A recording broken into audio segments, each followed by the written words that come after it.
नया नया कपड़ा भाभी भैया के पहिरया हो। नया नया कपड़ा भाभी भैया के पहिनया हो। बेनिया डोला के भाभी भैया के खिलैया हो। बेनिया डोला के भाभी भैया के खेलैया हो। अरे नया नया कपड़ा भाभी भैया को पहिनाएगा। नया नया कपड़ा भाभी भैया को पहिनाएगा। बेनिया डोला के भाभी भैया को खिलाएगा। बेनिया डोला के भाभी भैया को खिलाएगा।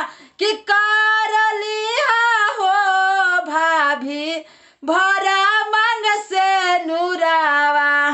लाल रंग के सड़िया पेनिहाला गल घुंघुरावा। त कर लिया जी भाभी भरा मांग से नूरावा। नया नया सड़िया पेनिहा अगला गल घुंघुरावा। पति देव के सेवा कर में तनिका ना शरमैया हो। पति देव के सेवा कर में तनिका ना शरमैया हो। बेनिया डोलाई भाभी भैया को खिलैया हो। बेनिया डोलाई भाभी भैया को खिलाएगा। ओम प्रकाश के लाके बतिया ना भूलैया हो। बिल्डर के पापा के बात ना भूलाएगा।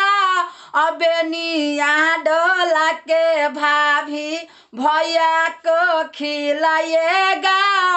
पंखावा डोला के भाभी भैया को खिलाएगा।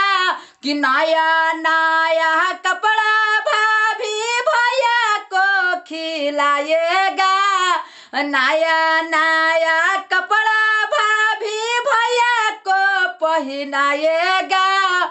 बेनिया डोला के भाभी भैया को खिलाएगा।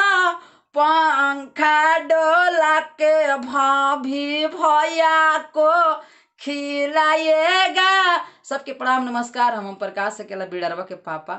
और ये वर पूजा के लिए सभी औरत के लिए गीत है। और गीत कैसा लगा आप लोग जरूर बताएं। चैनल को सब्सक्राइब जरूर करें।